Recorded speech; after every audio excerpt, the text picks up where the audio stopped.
अध्याय 10 शहरी एवं ग्राम्य जीवन। आनंद के सवाल। आनंद पटना जिले के एक गांव में अकबरपुर का रहने वाला है।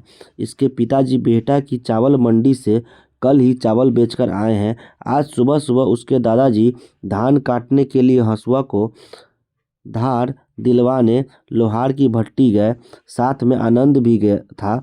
उसने भट्टी और लोहार को देखकर पूछा, क्या लोहे के औजार के बिना आपकी खेती नहीं हो सकती? दादाजी, क्या आप मुझे बताएंगे कि खेती करने में लोहे का उपयोग कब से शुरू हुआ? तभी आनंद की नज़र भट्टी पर आए उसके शिक्षक पर पड़ी। शिक्षक ने तपाक से उत्तर दिया, मैं तुम्हें इसके विषय में कल ही वर्ग में बताने वाला हूँ। कृषि कार्य से जुड़े औजार।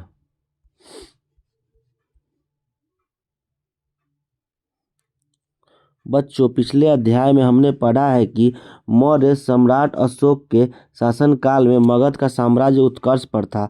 लोहे के प्रयोग ने कृषि एवं उत्पादन को बढ़ाया, जिससे साम्राज्य की समृद्धि बढ़ी। लगभग 185 ईसा पूर्व में अशोक के अक्षम उत्तराधिकारी एवं उसकी प्रशासनिक कमजोरियों की वजह से मौर्य साम्राज्य का पतन हो गया और उसकी एकता छिन्न भिन्न हो गई।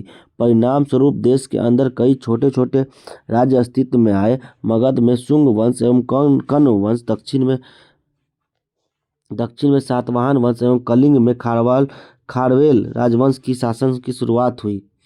इसी समय भारत में विदेशियों में भी कई आक्रमण हुए। पश्चिमोत्तर तथा उत्तर भारत में कई भागों में हिंद यूनान का शासन स्थापित हुआ। तत्पश्चात मध्य एशियाई शकों का शासन रहा। इसके बाद कुषाण वंश के शासकों ने यहाँ शासन किया। इसके विषय में हमें विस्तार से अगले अध्याय में पढ़ेंगे। यद्यपि लगभग 200 ईसा पूर्व से लगभग 300 ईसा पूर्व तक भारत में लगातार राजनीतिक परिवर्तन हो रहे थे, फिर भी यह काल कृषि एवं उद्योग के लिए काफ़ी महत्वपूर्ण साबित हुआ। इस काल में कृषि का प्रसार, नए शहरों का विकास तथा उद्योग एवं व्यापार से अभूतपूर्व प्रगति हुई। एक तरफ व्यापारियों ने उपमहाद्वीप के अंदर स्थल मार्ग की खोज की, तो दूसरी तरफ पश्चिम एशिया, पूर्वी अफ्रीका तथा दक्षिण पूर्व एशिया के रास्ते भी खुले। इस अध्याय में आप मौर्योत्तर कालीन कृषि एवं व्यापार का अध्ययन करेंगे। तत्कालीन भारत के व्यापारिक मार्ग को यहाँ पे दिखाया गया है।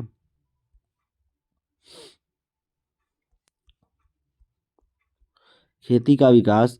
खेती के विकास में लोहे के औजार का विशेष महत्व रहा है।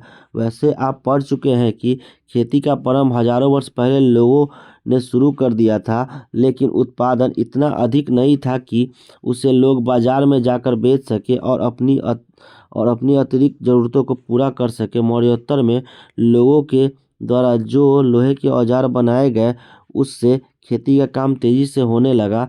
मौर्योत्तर काल में भी इसके विकास का क्रम जारी रहा। लोगों ने लोहे के कुल्हाड़ी से जंगल को साफ कर जमीन को खेती के लायक बनाया। लोहे के फाल से खेतों की जुताई आसानी से गहराई तक किए जाने लगे।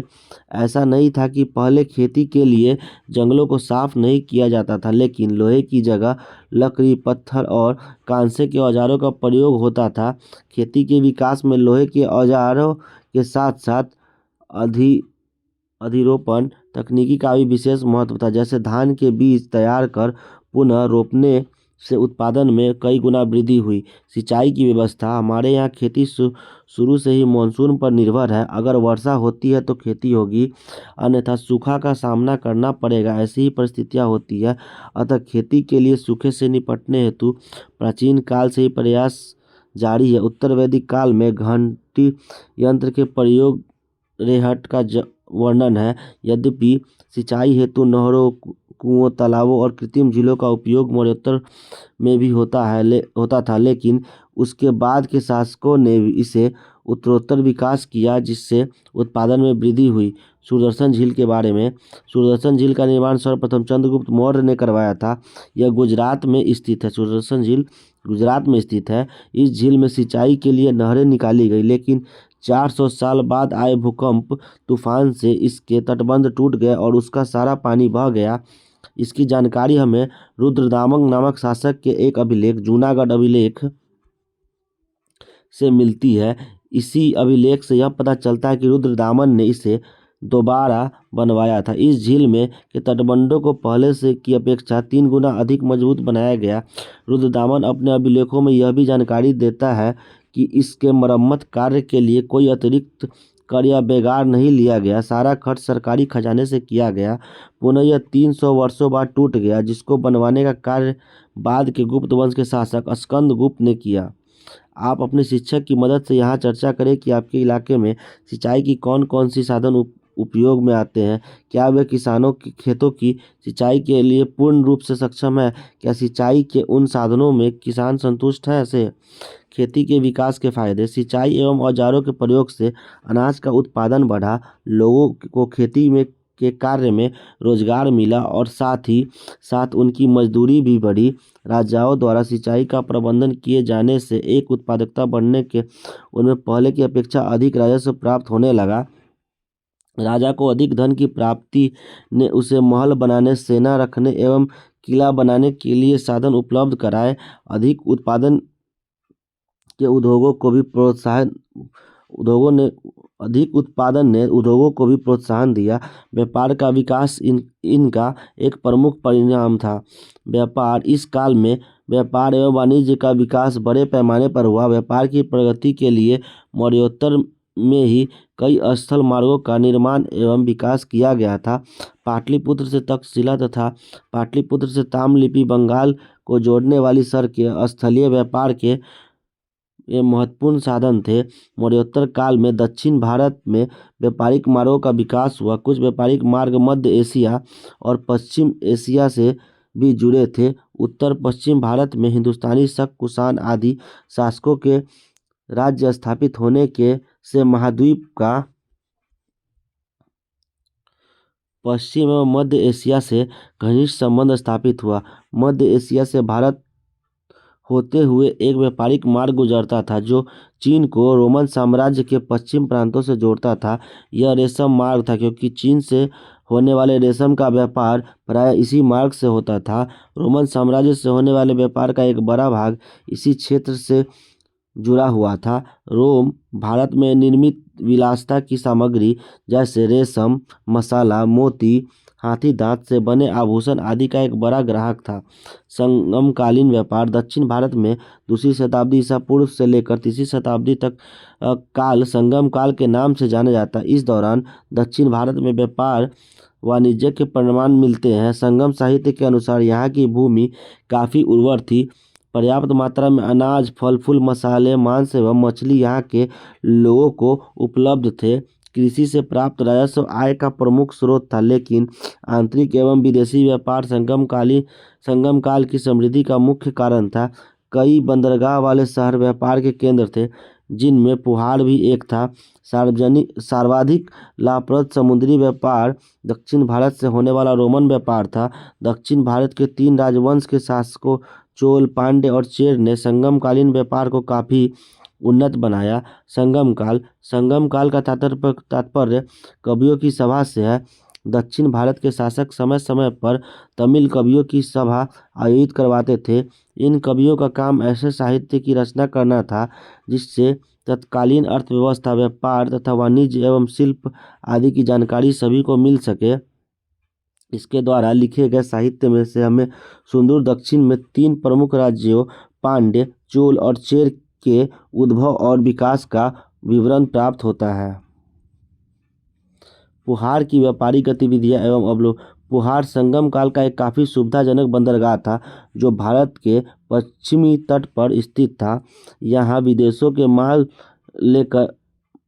माल लेकर आने वाले बड़े बड़े जहाज भी बिना पाल उतारे ही तट पर आ जाते थे। विदेशों से आयात होने वाली बहुमूल्य सामग्री गोदीबाड़े यानी डॉकयार्ड पर उतारी जाती थी। विदेश से व्यापार के कार्य पुहाड़ के लोग काफ़ी धनी हो गए थे।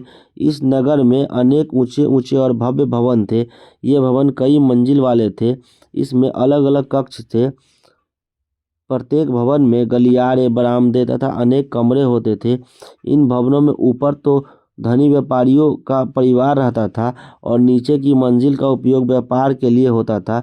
समुद्र तट पर स्थित व्यापारी जहाज़ों पर ध्वज लहराते थे। इसके साथ विभिन्न रंगों के झंडे भी होते थे जो जहाज़ों पर लदे विशिष्ट प्रकार के माल तथा फैशन प्रस्तों के लिए उपयोगी सामान का एक प्रकार से विज्ञापन करते थे।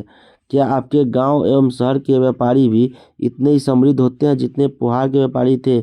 इनका समृद्धि के क्या कारण है? इनकी समृद्धि के संगमकालीन भारत के तटीय शहरी तोंडी, मुजरिस, पुहार, अरिकमेडु के में यवन व्यापारी काफ़ी संख्या में रहते थे। ये लोग बोतल में शराब, विभिन्न प्रकार के दीपक एवं सोना लाते थे। इसके बदले ये लोग काली मिर्च एवं अन्य मसाले तथा समुद्र एवं पर्वत के से प्राप्त दुर्लभ वस्तुओं को यहाँ से ले आते थे। यहाँ हुई खुदाई में रोमन सुराहियों के टुकड़े, रोमन ताम्र सिक्के तथा ग्रेफाइट के चिन्हों वाले काले एवं मिट्टी के बर्तन मिले हैं, जिनसे हमें भारत का रोम के साथ व्यापार की जानकारी मिलती है। भारत द्वारा निर्यात किए गए सामान के बदले बड़ी मात्रा में सोने एवं चांदी के सिक्के भी यहाँ आते हैं। विनिमय के साधन, व्यापार वाणिज्य के विकास के साथ ही विनिमय लेनदेन के साधन के रूप में सिक्कों का प्रचलन बढ़ा। आप पिछले अध्याय में संपत्ति और समृद्धि के प्रतीक के रूप में गाय को देखे होंगे। पहले व्यापार में वस्तु विनिमय प्रणाली प्रचलित थी, लेकिन अब सिक्कों के आधार पर संपत्ति का मूल्यांकन किया जाने लगा। पहले आसमान भार वाले तथा अमानकीकृत आहार सिक्कों का उपयोग किया जाता था, परंतु मौर्य के बाद भारत में आंतरिक और बाह्य व्यापार का विकास हुआ। भारत में हिंदी यूनानी शासकों ने सोने के सिक्के और भारत में पहली बार जारी किए। आहत सिक्के, चांदी के सोने के सिक्के पर राजकीय चिन्हों को आहत कर बनाए जाने के कारण इन्हें आहत सिक्का कहा जाता था। कुषाण शासकों के समय सोने और चांदी के जो सिक्के जारी किए गए, उनका प्रचलन व्यापारिक कार्यों तक ही सीमित था। इन शासकों के द्वारा दैनिक कार्यों के उपयोग के लिए तांबे के सिक्के के प्रचलन में लाए गए। पुरातत्वविदों को इस काल के सिक्के बड़े पैमाने पर मिले हैं। आहत के यहाँ पे सिक्के हैं। इन सिक्कों से हमें उसके जारी करने वाले शासकों के समय व्यापार, वाणिज्य एवं आर्थिक समृद्धि की जानकारी मिलती है। सिक्कों पर शासकों, देवताओं आदि के चित्र अंकित रहने से उस काल के कलात्मक विकास की भी जानकारी हमें प्राप्त होती है। कुषाण शासक के सिक्कों पर बौद्ध धर्म के चिन्ह अंकित मिलते हैं। कुषाणकालीन सिक्के, सातवाहन सिक्के, शक सिक्के और हिंद यवन सिक्के। कुषाणकालीन सिक्के, सातवाहन सिक्के, शक सिक्के और हिंद यवन सिक्के। अतः ये सिक्के उस समय भी आर्थिक संपन्नता एवं धार्मिक मान्यताओं पर भी प्रकाश डालते हैं। शहर की समृद्धि एवं शहर विभिन्न गतिविधियों का केंद्र। व्यापार वाणिज्य के क्षेत्र में अत्यधिक विकास ने शहरों की समृद्धि को बढ़ाया। जातक कथाओं में हमें जानकारी प्राप्त होती है कि किस तरह लोग व्यापार के माध्यम से आर्थिक रूप से संपन्न होते जा रहे थे। शहर कई गतिविधियों के केंद्र हुआ करते थे। वे शिल्प, कला, व्यापार, वाणिज्य, धर्म, शिक्षा आदि के केंद्र के रूप में विकसित थे। इस समय उत्तरी भारत के प्रमुख नगर थे तक्षशिला, कौशाम्बी, श्रावस्ती, हस्तिनापुर, मथुरा, वैशाली, पाटलिपुत्र, उज्जैनी आदि। दक्षिण भारत में टगर, पैठन, धन्य, कटक, अमरावती, अरिकमेडु आदि महत्वपूर्ण शहर थे। पाटलिपुत्र विभिन्न गतिविधियों के केंद्र के रूप में हम पाटलिपुत्र पटना का उदाहरण ले सकते हैं। यह महाजनपद काल से ही अर्थात 6ठी शताब्दी ईसा पूर्व से ही एक महत्वपूर्ण नगर रहा। यहाँ यातायात के लिए दो तरह के साधन उपलब्ध थे, जल मार्ग और स्थल मार्ग। उत्तर पश्चिम में तक्षशिला की ओर जाने वाले स्थल मार्ग पाटलिपुत्र से ही होकर जाता था। दूसरी ओर जल मार्ग द्वारा ताम्रलिप्ति बंगाल बंदरगाह तक यहाँ से रास्ता जाता था। यह बर्मा और श्रीलंका के लिए प्रमुख बंदरगाह था। शहर की चारों तरफ के किलेबंदी की गई थी। यहाँ बौद्ध भिक्षुओं को ठहरने के लिए कई संघाराम थे। वर्तमान पटना का भिखना पहाड़ी संभवतः किसी समय बौद्ध भिक्षुओं के ठहरने की जगह थी। पाटलिपुत्र राजकीय एवं लोक कला के लिए प्रसिद्ध केंद्र के रूप में विकसित था। आसपास के किसान एवं पशुपालक अपने उत्पादन को बेचने शहर आया करते थे। पाटलिपुत्र हजारों वर्षों तक प्रशासनिक गतिविधि का प्रधान केंद्र रहा। यहाँ बड़े बड़े प्रशासनिक एवं सैन्य अधिकारी निवास करते थे, जो उच्च वर्ग से आए समूह के लोग होते थे। इनकी आवश्यकता तो ध्यान में रखते हुए कई प्रकार की सांस्कृतिक गतिविधियां विकसित की गई थी। इन अधिकारियों द्वारा मठों एवं मंदिरों को दान दिया जाता था। प्रायः शहर के राजा रानी, बड़े बड़े अधिकारी, धनी व्यापारी एवं शिल्पकार दान देते थे। स्रोतों से जानकारी मिलती है कि यहाँ अस्त्र शस्त्र बनाने वाले, रथ बनाने वाले, रथकार, सोनार, लोहार, बुनकर, बढ़ई आदि निवास करते थे। हमें उस समय के गांवों के बारे में अपेक्षाकृत कम जानकारी प्राप्त है, क्योंकि उस समय के गांवों की खुदाई पुरातत्वविदों द्वारा शायद ही हुए है। फिर भी अभिलेखों एवं तत्कालीन साहित्यों से हमें गांवों के बारे में भी जानकारी प्राप्त होती है। मौर्योत्तर काल के सभी गांव एक ही समान नहीं थे। उन पर कहीं परिस्थिति एवं जलवायु का असर था, तो कहीं सांस्कृतिक विभिन्नता थी। पहाड़ी एवं वन प्रदेश के गांव दूर दूर बसे थे एवं उनकी जनसंख्या विरल थी, जबकि गंगा घाटी के गांव घनी आबादी से युक्त थे। उत्तर भारत एवं दक्षिण भारत के गांव की प्रशासनिक संरचना, स्थानीय प्रशासन थोड़ी भिन्न थी। आइए देखें गांव का सामाजिक एवं प्रशासनिक स्तर कैसा था। गांव में सबसे प्रभावशाली व्यक्ति गांव का मुखिया होता था, जिसे ग्राम भोजक भी कहा जाता था। यह पद वंशानुगत होता था। इसके पास गांव में सबसे अधिक भूमि होती थी। ये खेती करने के लिए दास या गुलाम यानी बंधुआ मजदूर रखते थे। ये राजा के लिए कर भी वसूलते थे तथा न्यायाधीश एवं पुलिस का भी काम करते थे। छोटे स्तर पर किसान जिसके पास अपनी भूमि होती थी उसे गृहपति कहा जाता था। गांव के कुछ लोग भी रहते थे जिसके पास अपनी जमीन नहीं होती थी और वे दूसरों की जमीन पर मजदूरी करते थे। इस तरह के लोगों में दास, कर्मकार, शिल्पकार आदि शामिल थे। दक्षिण भारत के बड़े किसानों को वेल्ला कहा जाता था। छोटे किसान उनवार कहलाते थे। भूमिहीन मजदूर वर्ग एवं दासों को कैडेसियर और आदिमई कहा जाता था। अधिकांश गांव जो बड़े बड़े होते थे उनमें लोहार, कुम्हार, बढ़ई तथा बुनकर जैसे शिल्पकार भी होते थे। मौर्योत्तरकालीन भारत के भिन्न भिन्न क्षेत्रों में कई तरह की वस्तुओं का उत्पादन किया जाता था। कश्मीर, कौशल, विदर्भ और कलिंग हीरो के लिए विख्यात था। मगध वृक्ष के रेशों से बने वस्त्रों के लिए और बंगाल मलमल के रेशों से बने वस्त्रों के लिए प्रसिद्ध था। कपड़ों के उत्पादन के लिए उत्तर में काशी एवं दक्षिण में मदुरै प्रमुख केंद्र था। यहाँ महिलाएं भी काम करती थी। विशेषकर सूत काटने का काम महिलाएं ही करती थी। इस काल में व्यापारी एवं शिल्पकार संगठित रूप से काम करने लगे थे। इनके अपने अपने संघ थे जिन्हें श्रेणी कहा जाता था। श्रेणियों के द्वारा शिल्पकारों को प्रशिक्षण देने, कच्चा माल उपलब्ध कराने तथा तैयार माल का वितरण कराने का कार्य किया जाता था। श्रेणियां बैंक का भी कार्य करती थी। जमा धन का निवेश लाभ के लिए किया जाता था। लाभांश का मुख्य हिस्सा पैसा जमा करने वाले व्यक्ति को दिया जाता था। इसका कुछ हिस्सा धार्मिक संस्थाओं के विकास के रूप में भी दिया जाता था। इस तरह हम देखते हैं कि मौर्योत्तरकालीन भारत में राजनीतिक अस्थिरता के बावजूद भी कृषि एवं व्यापार में इतनी अधिक प्रगति हुई कि भारत यहाँ उत्पादित वस्तुओं एवं प्राप्त खनिजों को विदेशों में निर्यात करने वाला देश बन गया। इसी काम में भारतीय धर्म एवं संस्कृति का विदेशी धर्म एवं संस्कृति के साथ समन्वय स्थापित हुआ। परिणाम स्वरूप सुदूर पूर्व के देशों के कला एवं साहित्य भी इससे प्रभावित हुए। जातक कथा एक निर्धनता की चतुराई। जातक कथाएं आम लोगों में प्रचलित है, जिसका संकलन बौद्ध भिक्षुओं ने किया था। इस कथा में यह बताया गया है कि कैसे एक निर्धन व्यक्ति अपनी चतुराई से और व्यापार के माध्यम से धनी बन जाता है। एक शहर में एक गरीब व्यक्ति था। उसके पास खाने के लिए पैसे नहीं था। उसने एक मरा हुआ चूहा देखा। उस चूहे को उठाकर उसने एक दुकान के मालिक को एक सिक्के में उसकी बिल्ली के लिए बेच दिया। दूसरे दिन बड़ी जोरों की आंधी आई। वहां के राजा का बगीचा टहनियों एवं पत्तों से भर गया।